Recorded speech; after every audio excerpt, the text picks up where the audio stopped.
Good morning. We're here to do some scheduled maintenance on a Lagoon 380 today.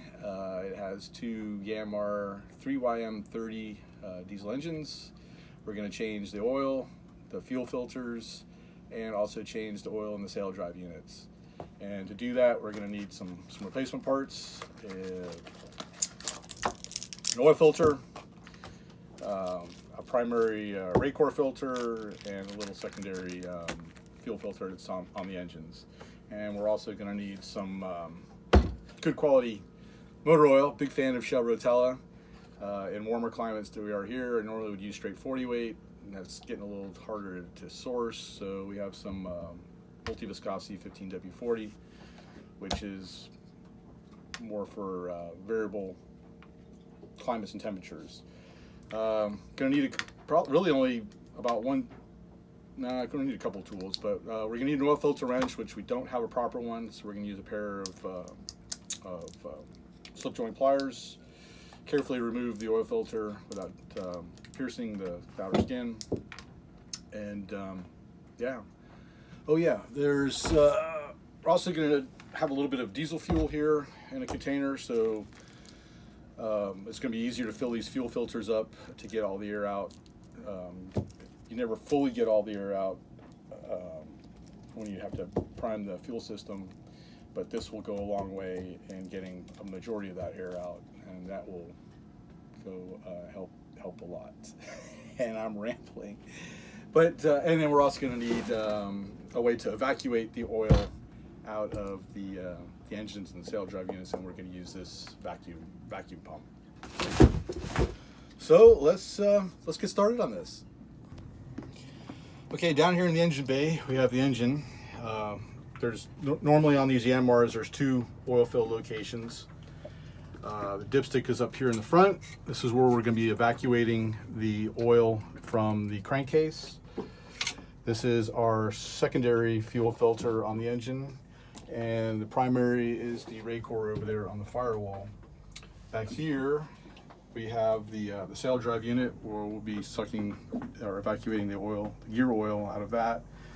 This engine uses, the saildrive uses 90 weight gear oil. You might be wondering about an air filter. Why we're not changing that? That's because it's quite common for marine engines not to have an air filter element. Strictly because there's really not a whole lot of particulate down here in the engine compartment out at sea. So we don't have to worry about changing any air filter. So the first thing we're going to do is evacuate the oil out of the crankcase. And a very popular school of thought is to start the engine up and warm it up prior to doing that to get like all the solids that have settled out in the bottom of the oil pan to get it mixed up in the oil. Now, that's certainly one way you could do it. I've kind of always had a different school of thought about that, and that is if you start the engine up prior to evacuating the oil out of the engine, is now you have pumped oil up all through all the oil galleries, and you have splashed oil up in all inside of the crankcase, and it's going to be more difficult to get all of the old oil out of the engine now that it's all up in the upper part of the engine. So it's a bit of a trade-off kind of thing. I mean, I think there's two schools of thought there about that. You could do either or. I'm not saying one is potentially better than the other or one is right or wrong. Me, I've always personally preferred to change the oil with the engine cool. You don't have to worry about burning yourself leaning on the engine, and you're going to get the maximum amount of used motor oil out of the engine doing it cool rather than starting it up beforehand. And same thing, you could evacuate the oil out of the crankcase before you take the oil filter off. It doesn't really matter one way or the other. Just make sure that you take the oil filter off and change that prior to restarting the engine. You don't want to be circulating new fresh oil through your old oil filter. So with that, I think we'll just go ahead and start with the oil filter. That's probably the easiest thing, so that we won't forget about that. We're going to need the filter and a wrench and a rag, because on these Yanmars the oil filter is on the side of the engine sideways, and when you take it off, you're going to get a little bit of oil running out of this. So you need something to catch it. You can, some people will put like a some paper towels, and that's probably a better thing to do. Maybe we'll do that. You get a like one of those plastic grocery bags, and you can put some paper towels inside the grocery bag. You put it underneath there, you pull it off, and then you just close up the bag with paper towels in it and dispose of that properly when you're done. So yeah, let's grab some of those so we can save this nice rack for later. All right, we're gonna start with moving the oil filter. We've got a grocery bag with some paper towels inside. Put that underneath here.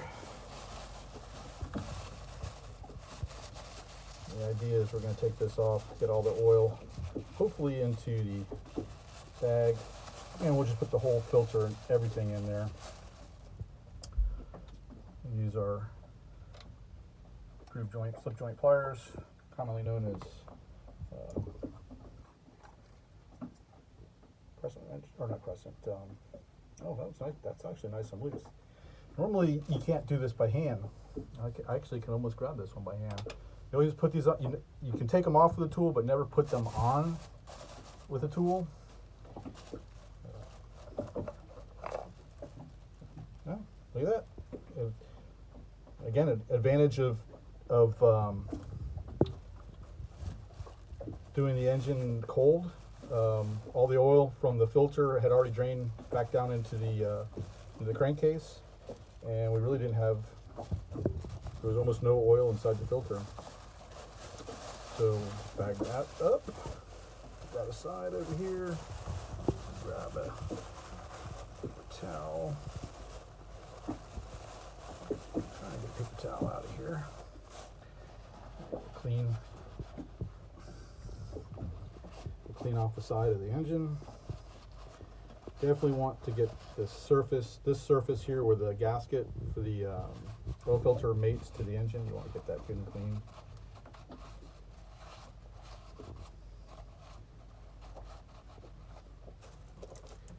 And we take our new filter, and it's important we get a little bit of oil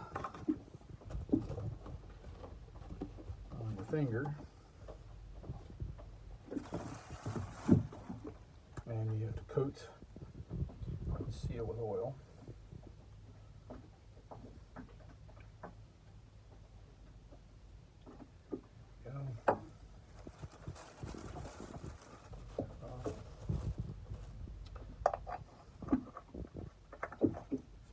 On, and this is where you don't want to put it on gorilla tight. I mean, you want it tight, but not tight. Only hand tight. That's plenty. That gasket will, over time, will swell up and make a good tight seal. Always put it on hand tight, never with a tool. Take it off with a tool. So now we're done with that. We need to pull the dipstick here. And we'll get our little pump, put the tube down in there, and evacuate all of the oil out of the crankcase. All right, now we're back in the engine bay, and we have our evacuation pump. We have to insert the pickup tube into the dipstick tube, and get it. Insert this all the way down into the bottom to get it all the way into the bottom of the crankcase, and it's curved, so it's difficult to push it past those curves. You have to make sure that you get it all the way down to the bottom, and then you start pumping your evacuation pump, and you'll see the oil start to come out.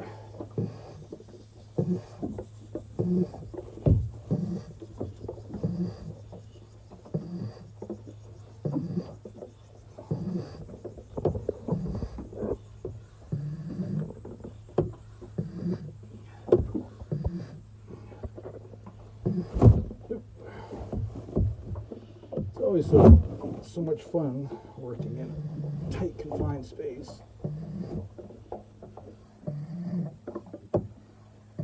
Anyway, we'll come back to this once we've got all the oil out of the engine.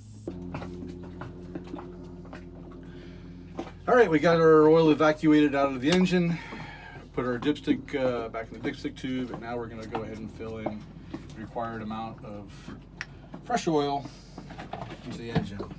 And you want to consult your engine manual for your specific model engine to see the required amount of oil, at least to get you close to filling it up. This particular engine specifies 2.5 to 2.8 liters, and I would assume that the 2.5 is if you're changing the oil without changing the oil filter, and the 2.8 liters is with the oil filter change. So we're going to go ahead and there's two fills here and here, and a lot of people wonder why maybe that is. It's because these engines are built for not just marine applications. Sometimes they go in tractors and other things, and it would be accessible to fill the oil on the side of the crankcase as opposed to the top. You can put it in either one, whatever one is easiest for you to gain access to. So we've got a partial gallon here. We're going to go ahead and fill up our fresh oil. We can use this one up.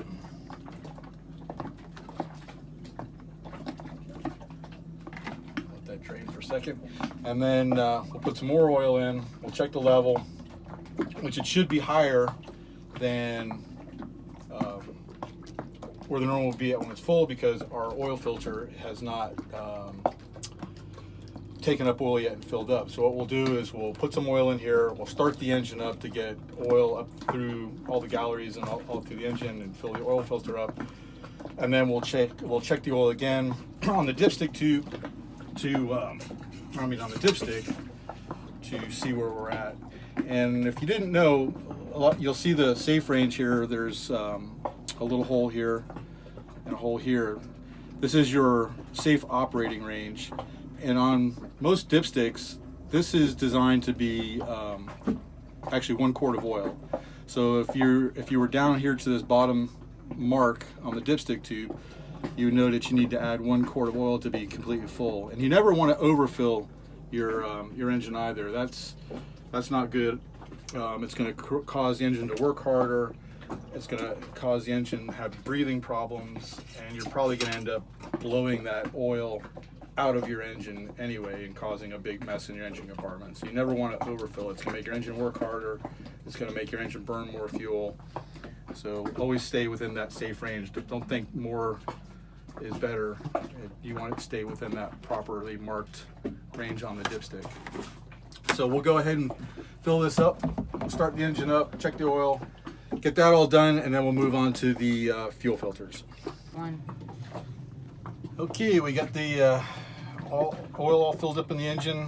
We're going to move on and do the fuel filters, which are usually simple enough to do, but they're probably the most challenging thing to do on a diesel engine, because if you get any air leaks in your fuel system, your engine's gonna give you fits. You're gonna cry because the engine's not gonna run. It's gonna shut down, and you're gonna wonder what the hell's going on. It's because you got air leaks, and you can get air leaks in any number of places. But and you have to purge all of the air out of the fuel system once you have the filters changed, and that can even be challenging in itself. These engines have a mechanical fuel pump. There's a little lever here on the side that you can actuate the fuel pump to help pump fuel, and we're going to use that to purge all of the air out of the system later. We have our little can of diesel over here that we're going to use to fill up the reservoirs, so that we don't have to pump this thing literally a million times to get all the fuel pumped up here. But we're going to take this off, and it's a good idea to have a little container to try to capture the fuel, something to pour the fuel into, because there is a little bit of a reservoir in the bottom here that this element sits inside of. So we're going to start with this one, and then we'll move on to the primary Raycor filter there on the firewall, which will be fun too. And we have an O-ring to change in the top of this. So I haven't disassembled this engine or even serviced or worked on this engine previously to this. So you're seeing it firsthand how difficult or how easy some of this stuff comes apart. And I'm going to use the channel locks. This has a ring. There's a ring here at the top that's threaded. So we're going to use the channel locks to break this ring free, and then hopefully I can work it off with my fingers to take it off the rest of the way. And this is, it's like a zinc metal. There we go, it broke free. It's a zinc metal, so you want to be very careful with it that you don't break it. As you can see, there's a little bit of corrosion on this. I don't know when this engine was really serviced last. And I'm starting to drip a little bit of fuel. But what I'm going to do is I'm going to get this off, and I'm going to immediately try to transition this over to this cup and get the fuel in that. And the dipstick is actually in the way. I'm going to take that out of the way.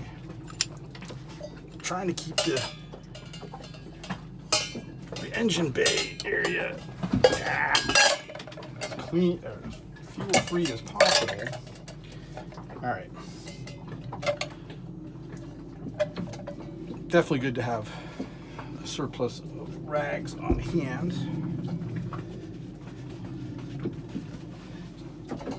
So this is our element that we're changing, our fuel element. And we could leave this behind in there. Now, here's the O-ring. We'll take that off. Our handy dandy pocket knife. Just slip that ring up off of there. Put the new one on.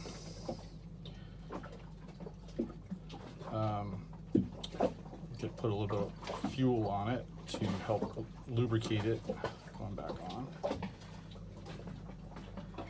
Now, this is where you want to, or you could pour this fuel back into this reservoir.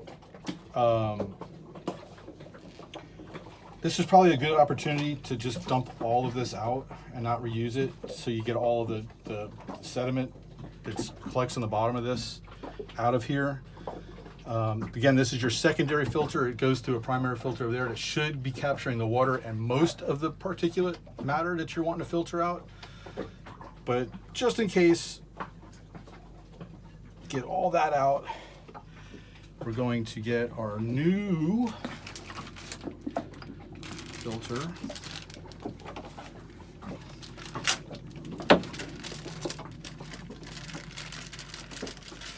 You'll see one side's closed, one side's open. Open side faces up. We'll put that in there. And now we want to take some fresh diesel.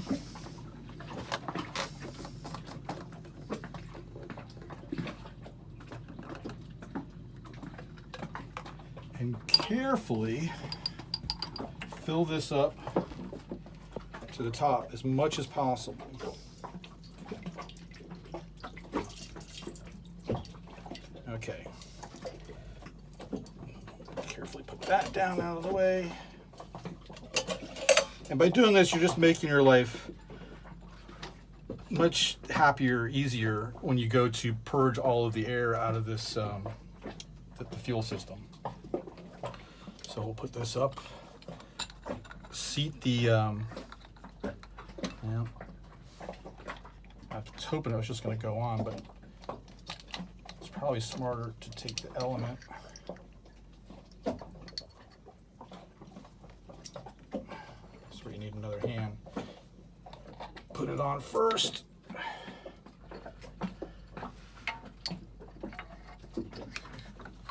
Slip that on, and then start tightening this up. And always use your fingers to start threads. Never use a tool. If it's not going with your fingers, there's a reason. So get that finger tight again.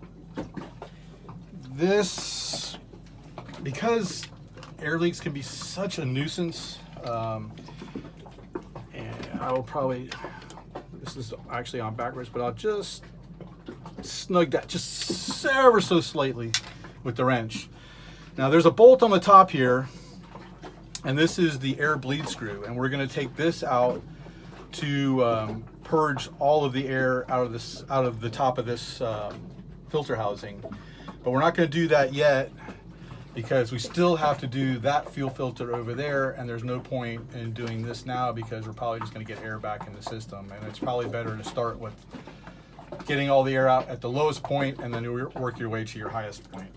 So we'll go ahead and move over to that side of the engine bay, and we'll start doing the other fuel filter next. Okay, now we're going to work on the secondary Raycor filter. It's up there, we'll bring it down.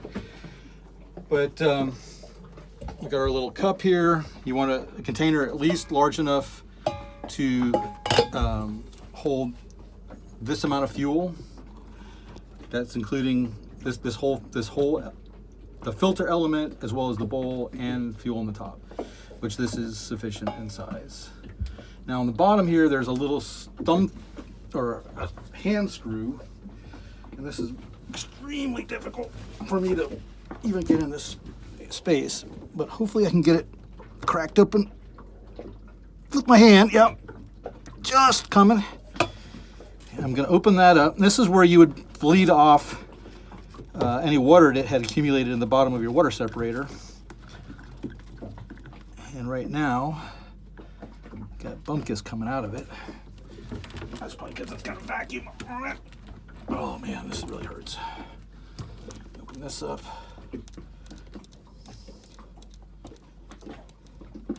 This is a nut that should be the bolt that goes through all the way through the whole element. Yeah, it's not coming out. No, it's coming out. So you can see this thing is even a little bit, got a little dirt on there, but not too much. What we'll do, move your arm here please, is we'll break open the air bleed screw here to let air in so that will start draining faster.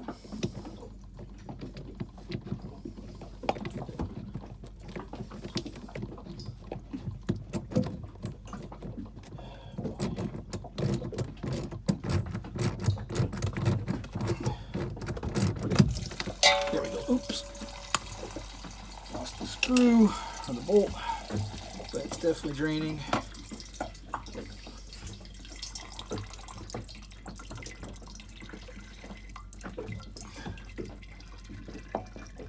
Catching there now, bounced off the side. It's down there. So we'll loosen this up.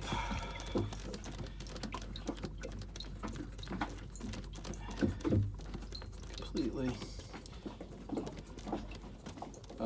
There's a rubber gasket in between this section, and there should be a rubber O-ring on this as well. We'll lift this up a little bit. Should be able to take this off. And no. Maybe this was the air bleed screw. That might have been the air bleed screw for this, and this one might spin off. Yeah, but I don't feel a nut or bolt on it. This one. No, I can't. Yeah, I think okay, that's what it is. The bottom thread's off. The plastic bowl. So we have to get that broke free.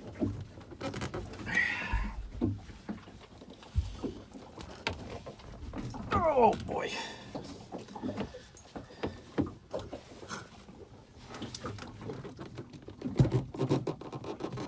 There.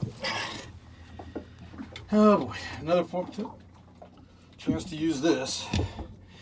And this is actually a little small, but you have to be super careful because you're gripping plastic.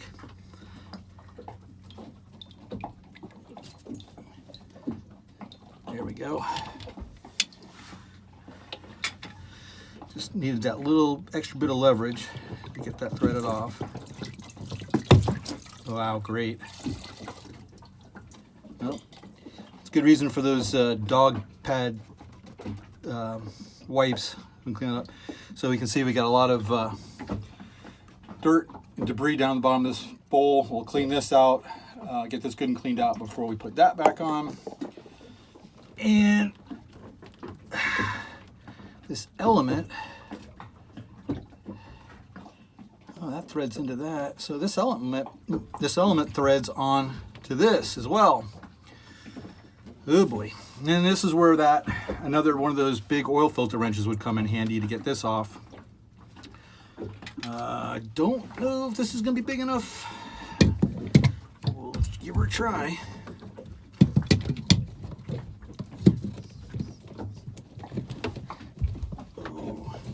Oh, maybe not. I don't know.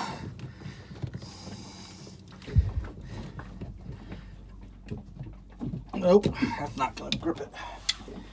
Okay, we're going to have to come back to that and get another tool. All right, we didn't come up with another, there's no oil filter wrench on the boat, and the channel locks definitely are not going to open up wide enough for that filter. So the only thing I can do is kind of like a bush deal here, is we're going to take a Phillips screwdriver and we're going to pierce through the side of the filter to the other side of the filter, and then we're going to use this as a lever to be able to unthread that fuel filter. And there's nothing inside of this that we're going to be reusing or need to reuse or damage anything. This is all going in the proper trash to begin with anyway. So it's going to go this direction. Yes, that's this direction to loosen. So I need to put it in a space where I can be able to turn it. And I only need to turn it just enough to break it free to where I can spin it off with my hands. So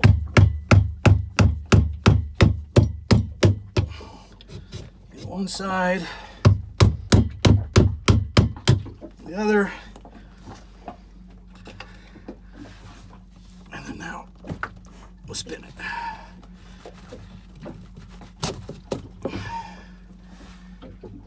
And we won't need a wrench to put it back on. Again, you never want to put these on with a wrench. You only put them on hand tight, so the wrench is not required to put it on. Yeah, I got pretty good grip, and that still ain't coming. So we'll have to do it again.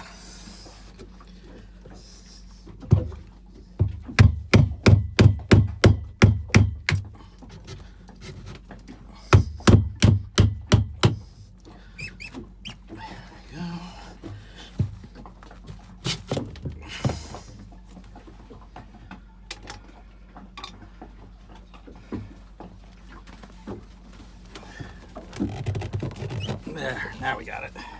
As you can see, those things are tough enough to get off once that rubber starts to swell a little bit and make a good seal. They're hard enough to get off with a tool. There we go. And then we'll go ahead and not do that. Now we have more to clean up, and we'll take this out. Yeah, I was trying to save it, keep it from making a bigger mess. And trying to prevent from making a mess, made a bigger mess. All right. Boy, it's February here in lovely Key West, Florida. Sweating my butt off. Came up from out of the engine compartment to go ahead and work on this part here. We've got the clear segment of the fuel filter assembly. Got this all nice and cleaned out. And rather than fight this down in the engine compartment, putting it on, we'll just do it up here.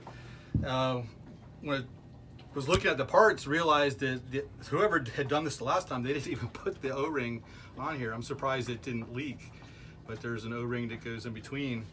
And you always want to put either some motor oil or fuel oil is fine, just something to lubricate these rubber parts when you're reassembling them, so that they go together nice and easily and don't bind up. So again, this is where kind of like a dry rag comes in handy. You don't want to use any tools to reassemble this. It's strictly hand tight. Maybe that's why I had to use the wrench on that, because it was so, I had tightened it down so much to try to make it stop leaking. So that's really all we need there. And actually, when I put it back down in on the rest of the fuel filter, I'll go ahead and I'll tighten it from the bottom, so it'll be tightening this as well as this joint. And there's this rubber ring here that goes on the top of the filter element. And same thing, you want to lubricate this with either diesel fuel or some motor oil when you go ahead and thread this back on. And then we'll put our little plug back in here at the bottom. Then we'll purge, or we'll fill this part up with diesel fuel, spin it on, and then we'll start the bleeding all the air out of the fuel system process, which that can always be a lot of fun too, because if you don't get it right, your engine's gonna run and then it's gonna shut down and stop, and until you get all the air out of the system, the engine will not run. So that's very, very critical to get all the air out of the system. So we'll work on that next. All right, so we're gonna go ahead and put the water drain plug back in here. Carefully get that sealed up. And here's our gasket for the top. We'll smear a little bit of oil on there with our finger to lube that.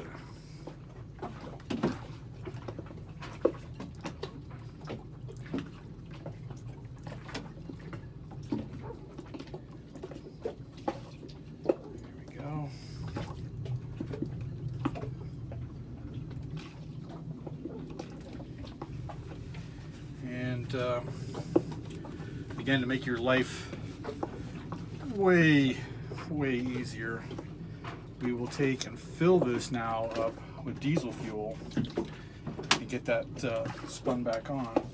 And we'll try to carefully do this without making any more of a mess than we already have. Oh, and by the way, when we were cleaning out the cup, the O-ring was in the actually in there. It was in the bottom. It was hidden because the red dye and the non-tax diesel it kind of camouflaged it in the bottom of the oh boy, of the cup. Oh man. Okay, that's full.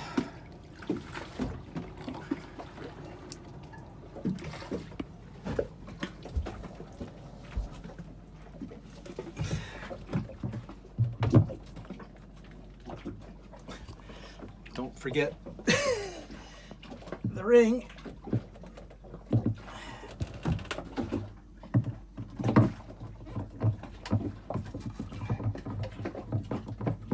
There we go. Spit that on there. And then now we want to dry our hands and use a rag to tighten that down the rest of the way properly.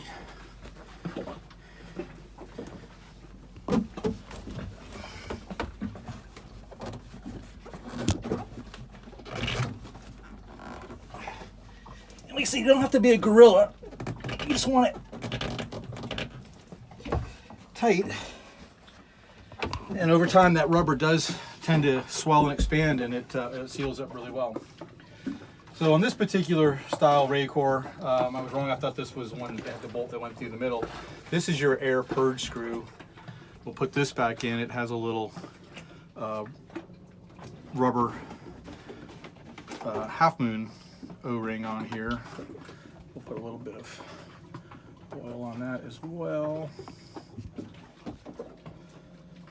Again, it's so critical to not have any air leaks, and that includes vacuum leaks in your fuel system, because diesel is not like a conventional gasoline engine where it relies on a electric ignition.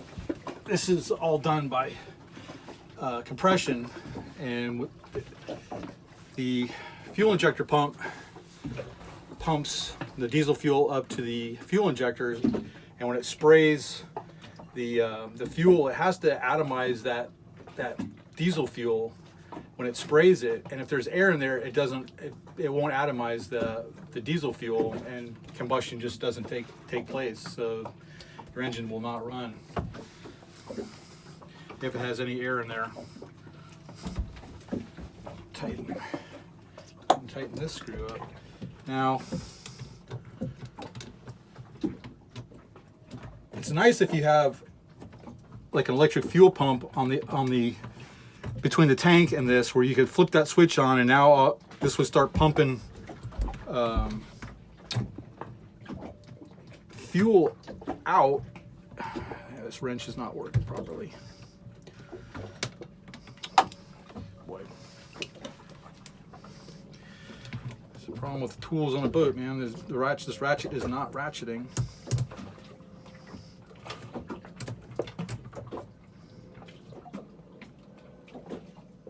Okay, there we go. That's tight. We'll go ahead and screw this down. I know that there's air in the top of this, and we're not going to be able to get it all out now. What we're going to have to do is we'll use the manual pump to start pulling fuel from there up to here and into the injector pump. So let me move to the other side of the engine now, and we'll start working on that. All right, so I'm pumping, and this actually pulled the fuel up pretty quick. So I'm slowly pumping. You can see there's no more air coming out. It's just steady fuel rising, which is what you want to look for. And you're going to close this back off, and you'll start your engine up. Let it run for, I don't know, a few minutes, maybe, no more than 5 minutes is plenty. Because if you have any air leaks, you're gonna know it in less than 5 minutes, because the engine's gonna act like it's running out of fuel. So we'll go ahead and start this up, make sure everything's good to go, and then we'll move on to the last and final thing, which is changing out the oil in the sail drive, which I looked at the oil earlier. The manufacturer recommends to change the gear oil every 100 hours of use.